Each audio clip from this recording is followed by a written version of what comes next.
오늘의 아리아리 소식, 첫 번째 소식입니다. 공공기관에서 김치를 파워 차이로 표기하는 등 여전히 표기 오류가 심각하다고 합니다. 두 번째 소식입니다. 국립대구박물관에서 한글 점자를 만들어 이른바 훈맹정음 프로그램을 운영한다고 합니다. 자세한 소식 잠시 후에 살펴보겠습니다. 안녕하십니까? 한글과 한국어에 대한 흥미롭고 중요한 소식을 전해드리는 시간 아리아리 소식의 진행을 맡은 이원철, 양서정입니다. 그럼 본격적으로 아리아리 소식 시작하도록 하겠습니다. 첫 번째 소식은 조금 무거운 주제입니다. 바로 공공기관의 한글 표기 오류인데요. 어떤 표기가 잘못되었나요? 제가 접수한 자료로는 이 김치가 대표적인 예시로 알려져 있습니다. 김치를 파워차이라고 안내했더라고요. 우리 고유의 음식 김치를 그렇게 알리면 안 되죠. 네, 그렇습니다. 참 우리 문화와 역사가 상처 입을 수 있는 표기라고 생각합니다. 내 이름도 이원철이 아니라 쯔어리라고 자막에 나오면 당황스러울 것 같은데 김치도 다 이름이 있는데 그렇게 표시하면 안 되죠. 앞으로는 신중하게 표시해 주시길 바라면서 자세한 내용은 변한석 기자가 전해드리겠습니다. 한식진흥원과 농수산물유통공사 등 일부 공공기관들이 김치의 발음 표기를 파오차이라고 안내하고 있어 논란이 되고 있습니다.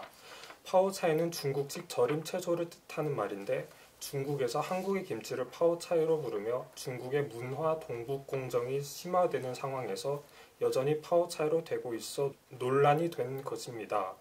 한식진흥원은 공식 SNS와 온라인 매거진에서 김치를 모두 파오차이라고 안내했으며 작년에 주최한 한식 만들기 공모전에도 김치 요리를 파오차이라고 표기했습니다.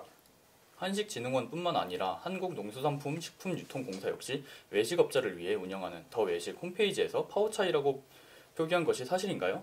네, 사실입니다. 한국농수산식품유통공사 역시 홈페이지에 한식 메뉴 외국어 표기 길라잡이 게시물에서 모든 종류의 김치를 파오차이라고 표기했습니다. 파오차이는 중국의 문화, 동북 공정에 논란이 있는 단어라 사용을 하지 말아야겠네요. 그렇다면 이 김치의 정확한 중국어 표기법은 어떻게 됩니까? 네, 지난해 말 중국이 김치를 중국 전통 음식인 파오차이의 일종이라 주장해 많은 논란이 생긴 이후 정부는 올해 7월부터 김치의 중국어 표기를 매울 신자를 사용한 신치를 쓸 것을 의무화했습니다. 일부 공공기관이 김치를 파오차이로 쓴 사태에 이양수 의원은 한식 세계화에 앞장서야 할 공공기관들이 오표기된 식품들을 하루빨리 시정하고 국민 정서와 정부 지침을 무시하는 공공기관에 대해 엄중한 조치가 필요하다고 밝혔습니다. 하루빨리 시정되었으면 하는 사안인데요. 우리의 역사와 전통은 스스로가 지켜야 함을 마음속에 꼭 새겨놔야겠다는 생각이 드는 소식이었습니다. 10월에 한글날이 있다면 11월에는 점자의 날이 있죠. 원철씨, 혹시 점자의 날 들어보셨나요?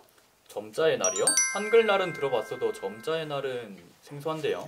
네, 1926년 11월 4일은 시각장애인의 세종대왕이라 불리는 송암 박두성 선생님께서 한글 점자를 만들고 반포한 날로 매년 11월 4일은 점자의 날로 지정되어 있다고 합니다. 그렇군요. 시각장애인 분들이 의사소통을 조금 더 편하게 할 수 있도록 점자를 만드는 데 힘써주신 모든 분들을 기억하는 시간을 가질 필요가 있겠네요. 네, 그렇습니다. 시각장애인을 위한 점자 글자를 특별히 훈맹정음이라고 부른다고 하는데요. 최근에 국가등록 문화재로 지정될 정도로 그 중요성을 인정받았다고 합니다. 올해는 제95주년 점자의 날이라고 해서 이를 맞아 국립대구박물관에서 훈맹정음 프로그램 또한 운영된다고 합니다.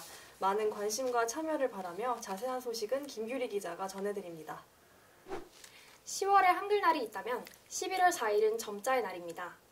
이번에 제95주년을 맞았는데요. 이를 기념하기 위해 국립대구박물관에서 대구 점자도서관과 함께 박물관에서 만난 한글 점자 훈맹정음이라는 프로그램을 운영하였습니다. 훈맹정음은 시각장애인을 위한 국내 최초의 한글 점자입니다. 일제강점기 시기 재생원에서 맹아부 교사를 맡았던 송암 박두성 선생님께서 조선어 점자연구회를 조직하여 만들기 시작했습니다. 그 중요성을 인정받아 2020년 12월 4일 국가등록문화재의 제800-1호로 등록된 바 있는데요. 점자의 날은 송암 박두성 선생님이 한글 점자를 만들어 배포한 1926년 11월 4일을 기념하기 위해 지정되었다고 합니다. 그렇군요. 그러면 훈민정음 프로그램에서는 주로 어떤 것을 체험할 수 있나요? 전시는 점자에 대한 이해를 돕기 위해 시각장애인과 일반인을 구분하여 진행된다고 합니다. 한글 점자의 탄생, 또 점자와 글씨 혼용 사용의 중요성을 일반인들에게 알리기 위해 기획되었는데요. 점자 블록으로 표현해보기, 또 박물관 문화재 모형 체험하기 등 다양한 프로그램이 구성되어 있으니 많은 관심 부탁드립니다. 지금까지 한글문화연대 김규리 기자였습니다. 네, 아무튼 여기까지가 저희가 이번에 준비한 소식들이었는데요. 제가 소개한 소식들을 마지막으로 아리아리 소식을 마치겠습니다. 재밌게 보셨다면 좋아요. 구독, 알림 설정까지 부탁드릴게요. 그럼 저희는 다음에 더 재밌고 유익한 소식으로 만나요. 안녕.